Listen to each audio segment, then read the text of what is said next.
www.lavoladora.org. Ahora, ya lo que nos corresponde en este tema de los intelectuales y el socialismo, vamos a hablar de varios temas. El primero va a ser nuestra diferencia que hacemos entre el intelectual y el artista, que no son lo mismo. Y posteriormente vamos a dar una pequeña reseña de una selección de autores extranjeros, latinoamericanos y mexicanos que simpatizan con las ideas del socialismo. Bueno, para empezar, la diferencia entre un intelectual y un artista radica en que el intelectual es aquella persona que se ocupa de investigar, leer y conocer ciertos temas de la realidad, pero el intelectual no solamente se reduce a aquella persona que investiga, lee y conoce ciertos temas de la realidad. No solamente es eso, el conocimiento en sí mismo, sino es el conocimiento aplicado, es el conocimiento llevado a la práctica, que tiene la función de formar la opinión pública. Esa sería una definición que se le da al intelectual. Bueno, justamente eso, es el intelectual, la persona que estudia, conoce, investiga, para aplicar esos conocimientos en la realidad y construir una opinión en la sociedad. Ahora, Gramsci, que es el gran teórico del socialismo, y justamente es el teórico del socialismo que invierte esta estructura topográfica de Karl Marx de la estructura o la base y la superestructura. Y él plantea que el intelectual realmente somos todos. Somos todas las personas las que de alguna manera ocupamos cierto grado de nuestra inteligencia para llevar a cabo ciertas acciones en la vida real. Y Gramsci lo que planteaba es que el intelectual es aquella persona que además forma criterio propio en la sociedad. Pongamos entre comillas ese criterio propio. Gramsci decía que todos los grupos sociales producen orgánicamente a sus intelectuales para que ellos de manera homogénea estabilicen el conocimiento de ciertas prácticas que se llevan a cabo en ciertos grupos sociales. Por lo tanto, Gramsci diría que todos somos intelectuales, pero en cierto grado. Y están los intelectuales tradicionales, que son aquellos intelectuales que surgen orgánicamente en ciertos grupos y que de manera homogénea concentran el conocimiento para sus propias causas sociales. Ahora, Gramsci lo que planteaba es que la función que tienen los intelectuales, y esto lo planteaba en su libro de la formación de los intelectuales, que es una compilación de diferentes artículos que él escribe durante sus años preso, está en sus cuadernos de la cárcel. Lo que él planteaba, Gramsci, es que la función de los intelectuales consiste en velar por las causas populares, lo que actualmente y de manera un poco próxima tenemos con lo que dijo Dussel, ese charlatán de Enrique Dussel, que lo que él plantea es que los intelectuales deben de legitimar el poder de la casta política que actualmente ostenta el poder en países latinoamericanos. Él estaba hablando específicamente de Chávez y de Maduro, pero bueno, la diferencia que existe entre el intelectual y el artista es que, bueno, todo artista puede ser un intelectual, pero no todos los intelectuales son artistas. El artista es aquella persona que a través de una creación humana, esa creación humana le da un toque estético a su obra. Es decir, el artista es aquella persona que produce una obra estética.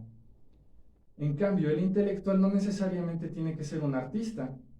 Y eso es lo que vamos a hablar hoy. El artista puede ser un intelectual, pero no todos los intelectuales son artistas. Ahora, bueno, para dar un pequeño bosquejo de toda la trayectoria histórica que existe de los escritores, específicamente de los artistas de la palabra, aquellos novelistas, aquellos dramaturgos, poetas, que simpatizan con el socialismo, pues realmente es abrumadora la cantidad que existe de ese tipo de intelectuales y artistas que simpatizan con las ideas del socialismo. Y hablando de un pequeño bosquejo de intelectuales, específicamente de intelectuales y no de artistas, pues encontramos una cantidad justamente abrumadora. El primero, bueno, que me viene a la mente es Noam Chomsky, este lingüista que ha adquirido una autoridad justamente como estudioso de la lingüística, también se da el lujo de opinar de cuestiones políticas, cuestiones sociales. Él es el mayor exponente actualmente de lo que es el intelectual de izquierdas, el intelectual que simpatiza con el socialismo. Otro sería justamente Enrique Dussel, este tipo que da sus clases en la Universidad de la Ciudad de México. Lo tenemos muy próximo. Otro de ellos, bueno, es Slavoj Žižek, este intelectual de Europa del Este, que no se cansa de decir que el coronavirus es, por decirlo así, el pestañeo del colapso del capitalismo.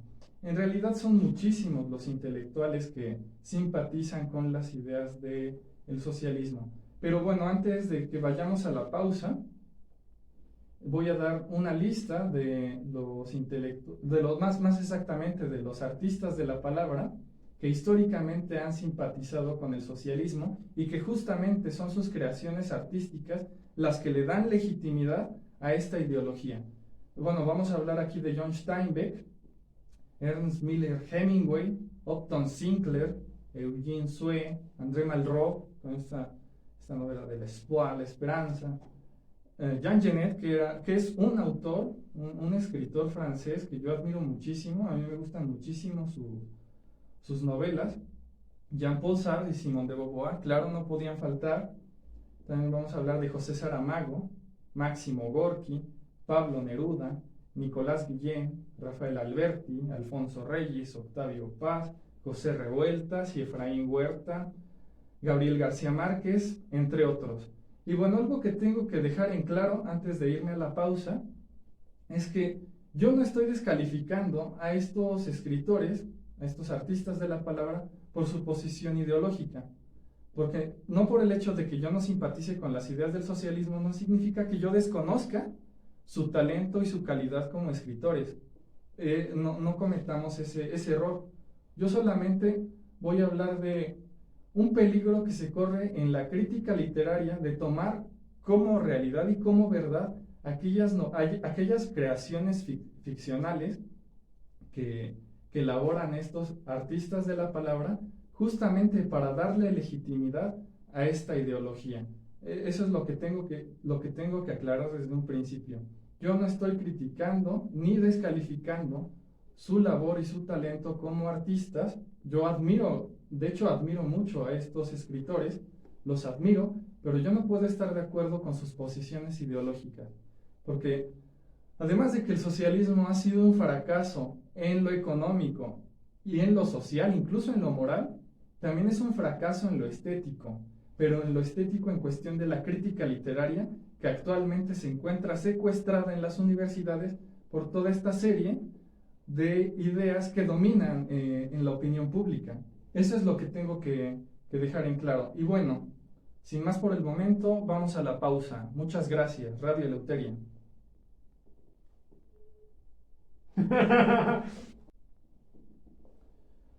Muchas gracias por seguir sintonizándonos en Radio Eleuteria. Y bueno, nuestro tema de hoy son los intelectuales y el socialismo.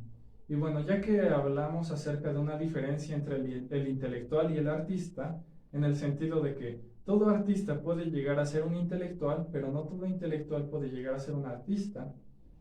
Y ahora, ya que dimos una pequeña lista de aquella selección que organizamos acerca de los escritores, los artistas de la palabra que simpatizan con las ideas del socialismo, pues vamos a empezar con uno que a mí en lo particular me gusta bastante, considero que es un tremendo escritor, sus novelas son bárbaras, es John Steinbeck, el escritor de La Perla, el autor de La Perla, Las uvas de la ira, Al este del Edén, de Hombres y Ratones y muchas otras novelas que en particular yo considero de una tremenda belleza estética y que sin embargo en cuestión biográfica John Steinbeck en 1947 fue de los primeros escritores norteamericanos en visitar la Unión Soviética y su primer viaje fue en 1947, viajó a la URSS.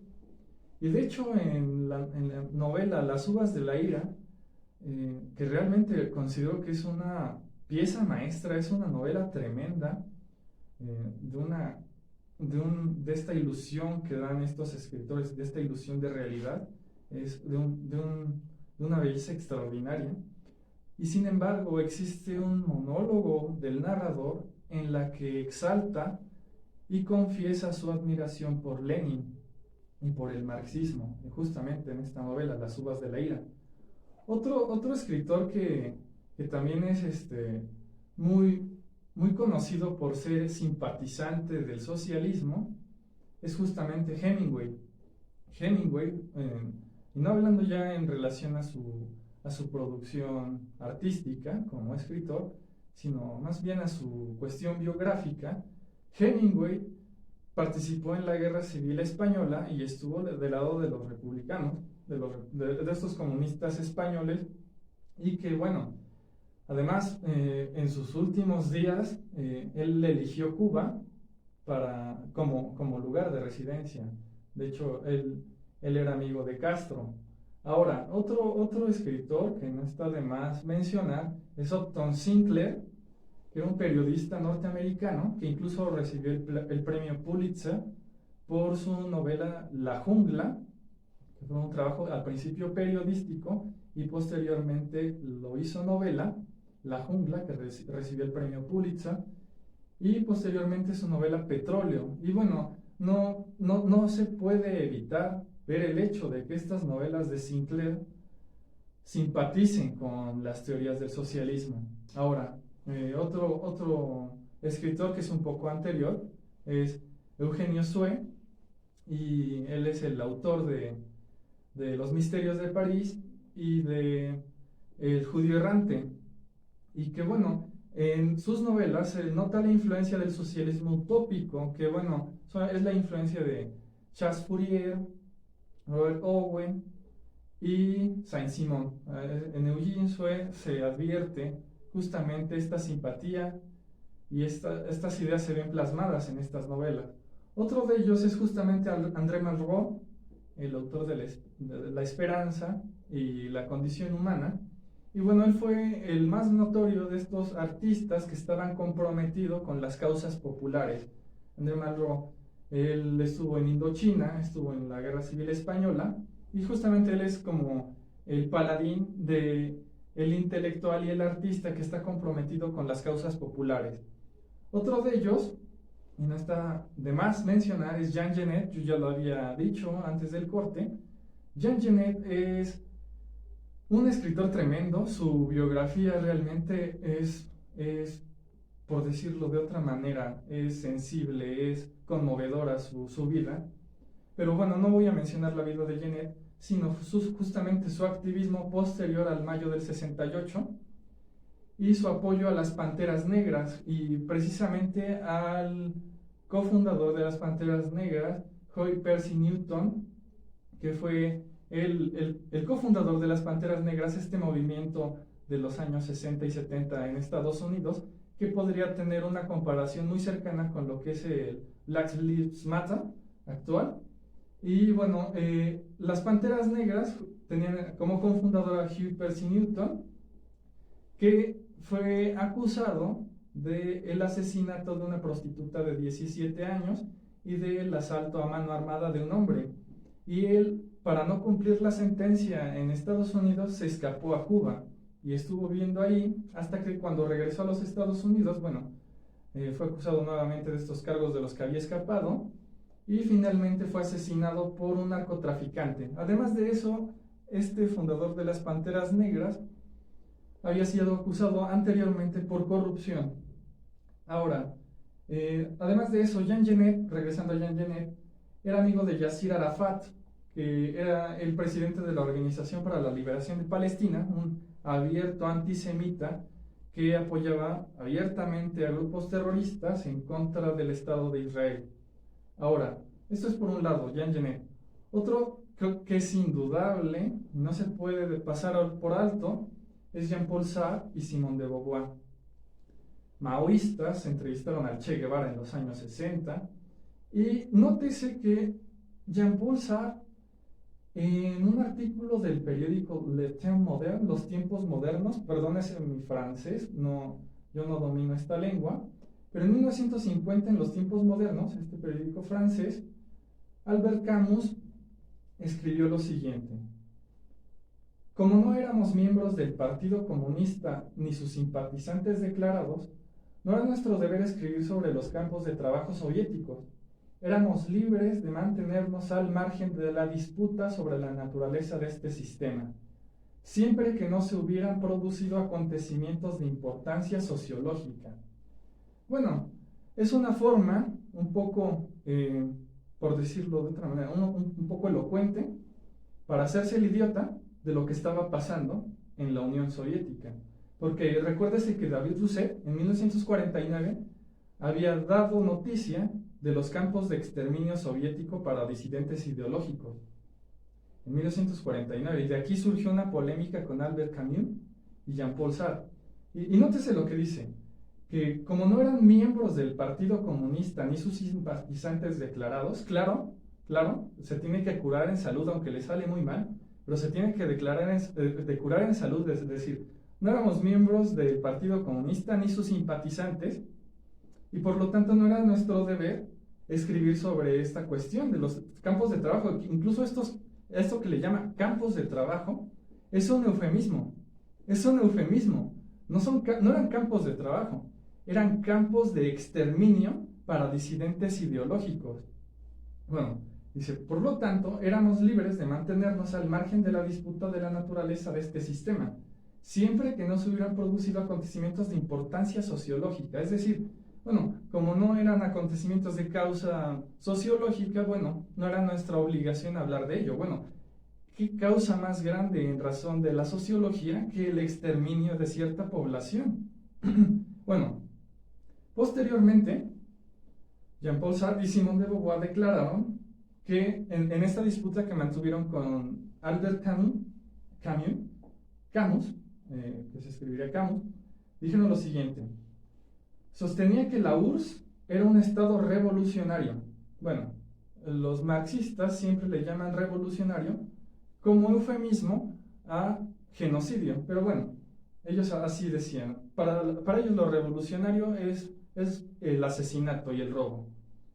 Sostenía que la URSS era un estado revolucionario que trabajaba para el beneficio de la humanidad y que solo podía ser criticado por no estar a la altura de sus propios ideales, pero que se debía tener en cuenta que la URSS debía defenderse de un mundo hostil. A ver. Esto realmente es tremendo, ¿eh? Porque ellos dicen, Jean-Paul Sartre y Simone de Beauvoir, que el socialismo trabajaba, más exactamente la URSS, en donde se había aplicado esta ideología criminal, trabajaba para beneficio de la humanidad y que solo podía ser criticado por no estar a la altura de sus propios ideales. ¿Esto qué significa? Que siempre al socialismo se le juzga no tanto por sus resultados, porque ahí es indefendible, porque una y otra vez se lleva a cabo este experimento marxista en casi todos los países del mundo y constantemente es un fracaso. Por lo tanto, hablar de los resultados del marxismo es indefendible, es un sinsentido. Por lo tanto, al marxismo, y eso es en cuestión de los marxistas, siempre lo critican en relación a sus objetivos. Es decir, al marxismo no se le critica por sus resultados, se le juzga por sus intenciones, porque claro, tenían buenas intenciones. Claro, esto desembocó en un genocidio, en hambrunas y en un totalitarismo, pero claro, tenían buenas intenciones, estaban comprometidos con las causas populares, ¿no? Pero bueno, desembocó en dictadura, en genocidio, en hambrunas, y bueno, eso no lo mencionan, ¿sí? Pero se debía de tener en cuenta que la URSS debía defenderse de un mundo hostil. Bueno, esta es una justificación que podríamos llamar hipócrita, es una justificación miserable que le da Jean-Paul Sartre y Simone de Beauvoir, porque dicen, bueno, la URSS debía defenderse de un mundo hostil, por lo tanto, todos aquellos genocidios que llevaban a cabo en la URSS estaban justificados porque se estaban defendiendo del occidente hostil, del occidente capitalista, que quería acabar con la revolución. Bueno, esto es bárbaro, lo que plantean estos pseudointelectuales, que es Jean-Paul Sartre y Simone de Beauvoir.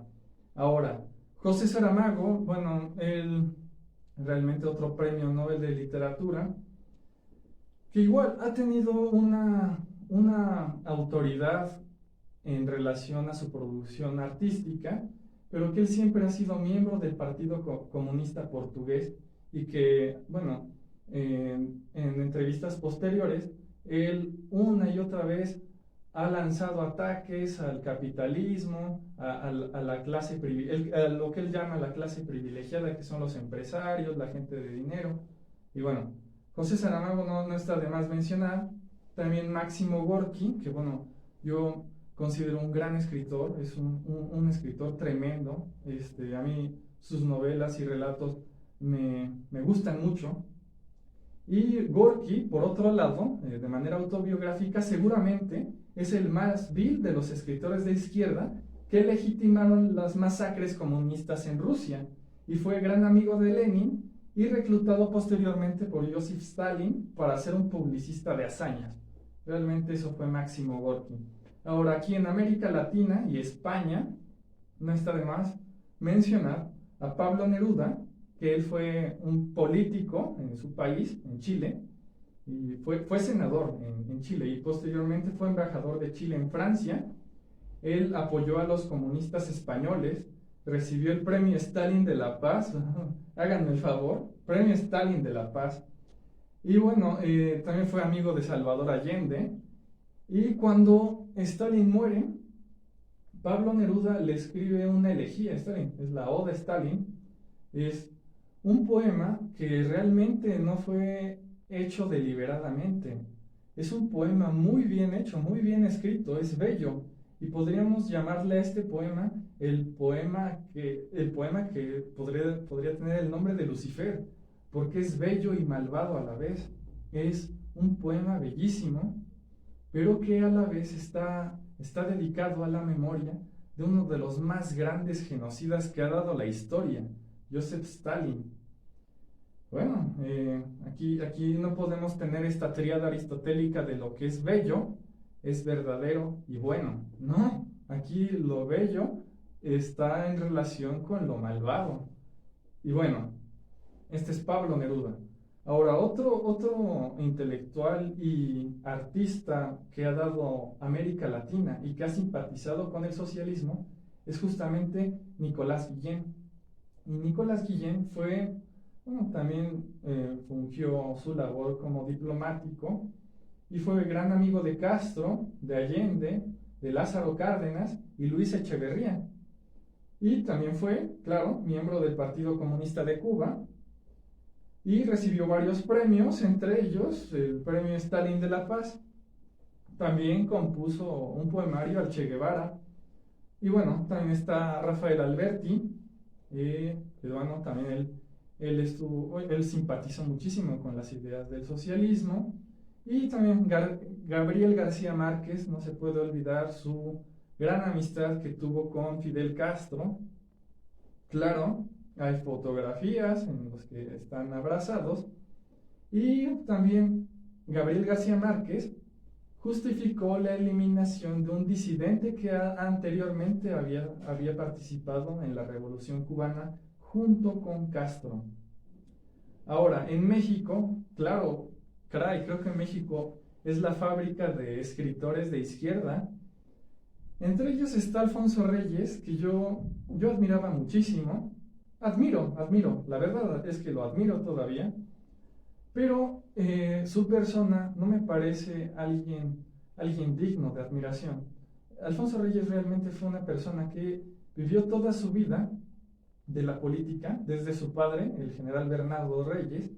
Él, cuando fue la Revolución Mexicana aquí en México, bueno, perdón por esta redundancia, disculpen, pero cuando fue la Revolución aquí en México, Alfonso Reyes huyó a Europa, estuvo en Francia, después en España. Él fue ministro plenipotenciario y siempre se adaptó de acuerdo a la época al discurso dominante en México. De acuerdo a aquel caudillo que llegara al poder, Alfonso Reyes de alguna manera escribía ensayos, entre estos están compilados en Ultima Thule, en el que, bueno, una y otra vez lanzaba consignas antiliberales y que justamente eran escritos a modo para simpatizar al caudillo en el poder aquí en México. Y bueno, antes de que se acabe el tiempo, porque realmente tengo muchos temas que mencionar en este bloque, está también Octavio Paz. Octavio Paz, bueno, es una persona, se le podría decir que fue de los pocos intelectuales en su momento que reconocieron los genocidios que se estaban llevando a cabo en la URSS gracias a la investigación que llevó a cabo David Rousset en 1949. Y Octavio Paz dijo lo siguiente, no recuerdo muy bien cuáles fueron sus palabras, pero dijo que el socialismo es el objetivo, pero que los campos de concentración no ayudan a este objetivo. Es decir, él nunca atacó al socialismo de manera directa. Él dijo solamente, bueno, el socialismo es el objetivo que toda sociedad debería perseguir, pero los campos de concentración no son la respuesta. Dijo, bueno, se debe de llevar a cabo el socialismo en toda sociedad, pero no los maten, no maten a los disidentes. Bueno, eso es también un sinsentido, porque en todo país en donde se lleva a cabo este experimento del socialismo, es un experimento genocida, bueno, de manera natural, es como un efecto natural, no, conlleva a una dictadura totalitaria. Bueno, también está el caso de José Revueltas. Creo que no hay necesidad de mencionar su simpatía por el socialismo. Y finalmente Efraín Huerta, un poeta mexicano que igual en su poemario Los Hombres del Alba, nosotros también podemos advertir ciertos vislumbres acerca de su simpatía con esta ideología totalitaria y genocida. Ahora, ya que hablamos de esta serie de escritores prosocialistas, nos debemos de preguntar qué es lo que caracteriza a estos escritores. Y realmente lo que caracteriza a estos escritores es su aversión a la propiedad privada, al comercio, a la democracia e implícitamente a la libertad. Eso es lo que los caracteriza, lo que los caracteriza. Todo aquello que huela a libre mercado, a una libertad individual, les viene mal. Tienen una aversión hacia eso. Eso es lo que los caracteriza. Ahora, bueno, no todo se puede justificar en nombre de la igualdad y la solidaridad, porque ni siquiera es solidaridad. Solidaridad es cuando un grupo de personas o una persona voluntariamente está dispuesta a ayudar al otro. Eso es la solidaridad. Cuando existe una libertad que en una persona, es decir, la solidaridad consiste en que una persona tiene la libertad, es decir, nadie le está coaccionando, nadie le está obligando a ayudar al otro. Pero eso, el socialismo no es solidaridad. El socialismo es la coerción de robarle a todo el pueblo con la justificación de ayudar a la mayoría. Ese es el socialismo, robarle a todos con la justificación de ayudar a todos, pero realmente se ayuda, ni siquiera se ayuda, se enriquece y empodera a la casta en el poder. Ese es el socialismo. Por otro lado, se podría traducir también como la privatización del capital, porque el capital ya les pertenecería en una sociedad socialista al grupo en el poder, al grupo en el turno. Ese es el socialismo. Eso de solidaridad es un eufemismo que utilizan los políticos demagogos corruptos, que solamente utilizan esta palabra como justificación para llegar al poder. Eso es.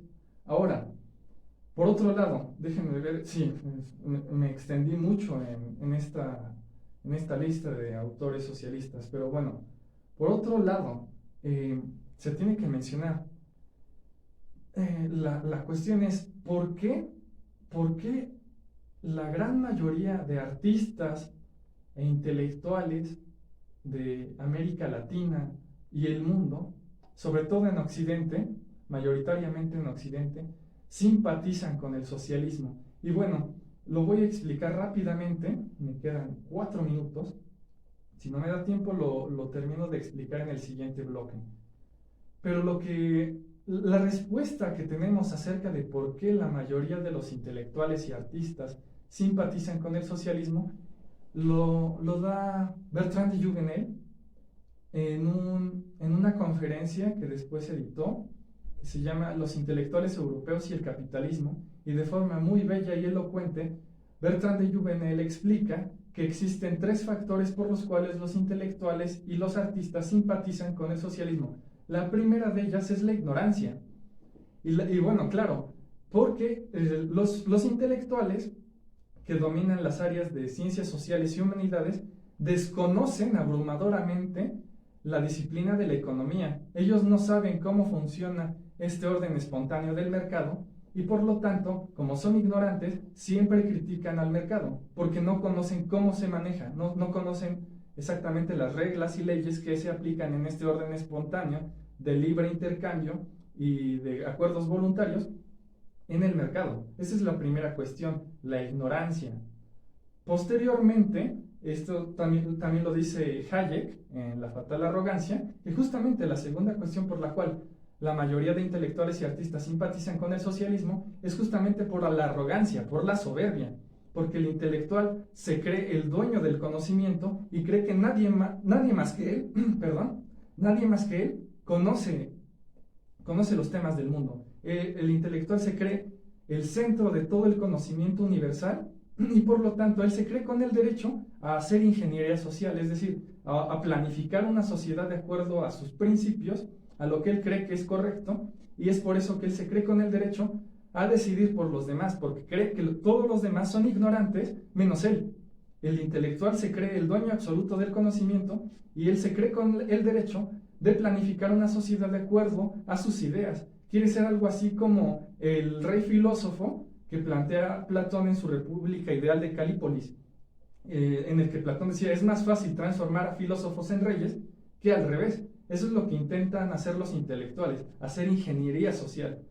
Y bueno, la tercera cuestión, perdón, también debo de aclarar algo en cuestión de la arrogancia. Además de que el intelectual trata de hacer una labor de ingeniero social, por lo regular su pensamiento es teleológico en el sentido de que él ve a las personas no como fines en sí mismas, es decir, para el intelectual de izquierda, el individuo no es un fin en sí mismo, sino es un medio para llegar a algo más. Por lo tanto, él puede sacrificar todas las vidas, hacer todos estos experimentos sociales que terminan en hambrunas, en muertes y en genocidios, porque él persigue un fin absoluto, un devenir histórico. Y bueno, por lo regular siempre tiene toda su justificación, él siempre justifica sus fracasos. Si el marxismo no funcionó, tiene una justificación externa, no interna. En otras palabras, el socialismo fracasa no por un error interno de este mismo aparato teórico del socialismo. El socialismo siempre está bien en cuestión de su aparato teórico. Lo que lo hace fallar son cuestiones externas, nunca internas. Por lo regular siempre se dice, bueno, es que es la ambición de los estadounidenses, no lo sé, un montón de estupideces como son infiltrados de otros países que quieren acabar contra nuestra revolución, quieren imponernos un imperialismo cultural. Es decir, siempre tienen una justificación para sus fracasos en cuestiones externas, jamás internas, jamás culpan a su aparato teórico. Y finalmente son personalistas, porque ellos se ven como los creadores de una nueva sociedad. Ahora, bueno, se nos acabó el tiempo de este segundo bloque. En el último bloque, que es un poco corto, voy a explicar el tercer y cuarto aspecto por los cuales la mayoría... Muchas gracias por estar nuevamente en Radio Eleuteria y finalmente voy a concluir mi intervención acerca de por qué la mayoría de intelectuales y artistas simpatizan con el socialismo y me había quedado en la arrogancia. Pero también está el hecho de que el intelectual, en su mayoría, no estoy generalizando, pero en su mayoría es un ser resentido, que le viene muy bien esta teoría del valor-trabajo de Karl Marx. Karl Marx planteaba que el valor de las mercancías radica en el trabajo socialmente necesario para producirlas y en el tiempo de valor agregado. Es decir, de acuerdo a cierto objeto que se le invierta tiempo y trabajo, ese es su valor objetivo. Para Marx, el valor de una mercancía se encuentra en el trabajo y en el tiempo que se llevó para producirla. Esto es falso, esto ya lo ha demostrado la Escuela Austríaca de Economía, planteando que existen, bueno, está también la teoría marginal del valor y la teoría subjetiva. Realmente el valor de las mercancías radica en una valoración subjetiva, pero para el intelectual de izquierdas, le viene muy bien esta teoría de valor-trabajo. ¿Por qué? Bueno, muy fácil, porque el intelectual es aquella persona que, bueno, ha invertido parte de su tiempo de vida en dominar cierta disciplina, cierta área del conocimiento, y al momento de salir a la calle y ver que su novela, su libro, no es valorado como él lo espera, adquiere resentimiento y dice, bueno, yo he trabajado toda mi vida para poder producir esta obra y las masas vulgares de la población que me rodea no valora como yo quiero esto. Y bueno, aunque lo valore, aunque este intelectual, este artista tenga éxito en la sociedad, bueno, muchas veces sigue teniendo ese resentimiento porque dice, bueno, este empresario que se dedica a vender cosas tan ridículas, cosas tan vulgares como discos, como pantalones, maquillaje, cosméticos, está ganando 10 o 11, 100 o 1000 veces más que yo.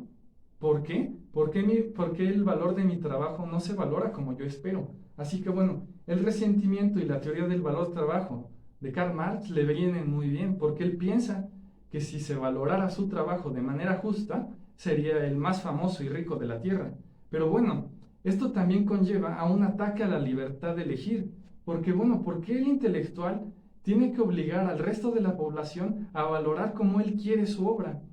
La sociedad puede valorar lo que sea del modo que sea porque tiene libertad. Y el intelectual está justamente en contra de esta libertad. Él quiere de alguna manera colocar una lista de lo que son sus parámetros de valoración estética y decirnos a todos que lo que él produce es lo correcto, es lo bello. Y bueno, eso es un ataque a la libertad justamente. Este resentimiento que tiene por no ser valorado como él lo espera. Ahora, un cuarto elemento sería la sencillez de la teoría. La teoría marxista realmente es algo muy sencillo de entender, que no requiere mucho esfuerzo intelectual, porque realmente no es una ciencia el marxismo, y esto debe de quedar bien claro, el marxismo no es una ciencia, es una ideología, y una ideología es un conjunto de creencias, no de datos, son un conjunto de creencias acríticas que con fines políticos tratan de legitimarse en una sociedad. Y este conjunto de creencias siempre se encuentra en lucha con cuestiones críticas, con un pensamiento crítico, razonable, que es la ciencia y la filosofía. El marxismo no es ciencia, el marxismo es una ideología, son creencias. Y es por eso que es sencillo entenderlo, porque no se basa en datos ni resultados, se basa justamente en creencias. Bueno, ese es otro aspecto. Ahora, la pregunta que tenemos que respondernos antes de terminar este programa es por qué no existe un dominio del liberalismo en las ciencias sociales y las humanidades. Y es justamente porque el liberal es renuente a las abstracciones metafísicas y es realmente un ser tecnócrata. El liberal se basa en datos y resultados, por lo tanto, y eso es en la mayoría de los casos, el intelectual por lo regular estudia derecho o economía. Realmente hay muy pocos liberales que estén presentes en academias de filosofía, de psicoanálisis. Bueno, psicoanálisis no, porque también es una pseudociencia. Pero no están por lo regular en áreas de filosofía, de letras, de sociología, de psicología. Realmente hay muy poco pensamiento liberal en esas áreas y es justamente por su renuencia a las abstracciones. Y realmente el pensamiento liberal es tecnócrata porque trata de ser objetivo en todo momento, de tener resultados, de examinar y estudiar los resultados y experimentaciones. Ahora, bueno, no creo que dé tiempo, pero voy a decir algo para cerrar, algo que era justamente de este tema, y es por qué la crítica literaria marxista es un caballo de Troya.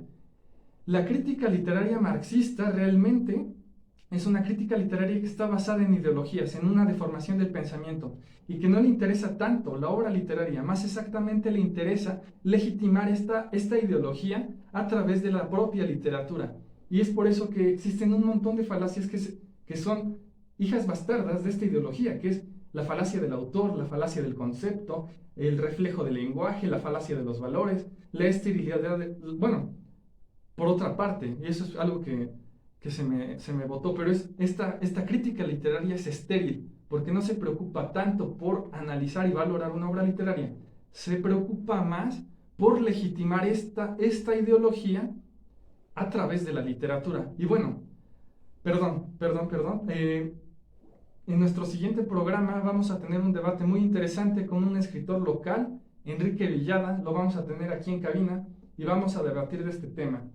Y muchas gracias por acompañarnos en Radio Eleuteria, muchas gracias a la Voladora Radio por darme este espacio y agradezco mucho a nuestra operadora Rocío por este trabajo que realiza. Muchísimas gracias, Rocío.